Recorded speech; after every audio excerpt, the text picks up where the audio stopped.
ஓம் அகத்தி சாய நமக. ஓம் அகத்தி சாய நமக. ஓம் அகத்தி சாய நமக என்னும் பேராற்றல் கொண்ட நாமம் அது. விளங்கும் சபையாம் அந்நாமத்தின் நிலைதனை விளக்கும் சபையாம் உலகோர்க்கு. உன்னதமாய் உயர்நிலையாய் ஏற்றம் காணும் நிலையாய் கொள்வோர் ஏற்றம் காணும் நிலையாய் உள்கொள்வோருக்கு உள்நிலை நின்று உயர்நிலை காட்டும் அற்புத சிவசபை ஆசான் சிவமகா வாழை சித்தனுக்கு அவ்வை யாம் நல் பிரம்ம முகூர்த்த நாளிகை பொழுதாசிகள். அவன் கரமதிலிருந்து உலகோர்க்கு உய்விக்கும் அற்புத ஆசிகள் வழங்குகின்ற அவனுக்கு யாம் வழங்கும் அற்புத ஆசிகள் வழங்கும் பெரும் பேறு பெற்ற அவ்வை அமர்கின்றோம்.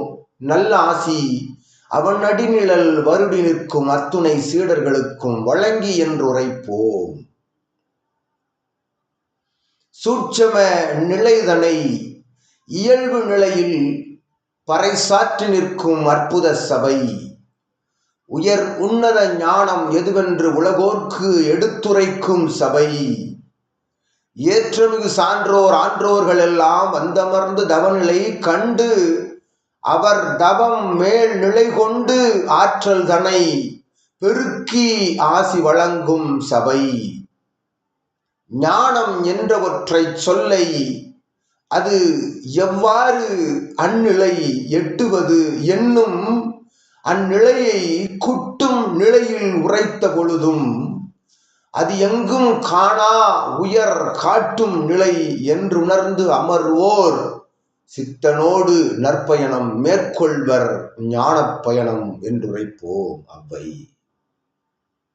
நல்மதி பெருநாள் ஆசிகள் பெற்ற சுவடு மாறா நிலைதனில் அவனோடு பயணிக்கும் சீடர்கள் யாவரும் நற்சங்கம நிலைக்கு நற்பயணம் மேற்கொள்ளும் சீடர்கள் இயல்பாய் சூட்சமமாய் அத்துணை சீடர்களும் அவன் சற்சங்கம நிகழ்வில் அமர்கின்ற பொழுது வந்து அமர்கின்றார்கள், அமர்வதை உணர்கின்றார்கள் என்று உரைப்போம் அவ்வை. அந்நிலைக்கும் நல்ல ஆசிகள் வழங்குகின்றோம் அவ்வை.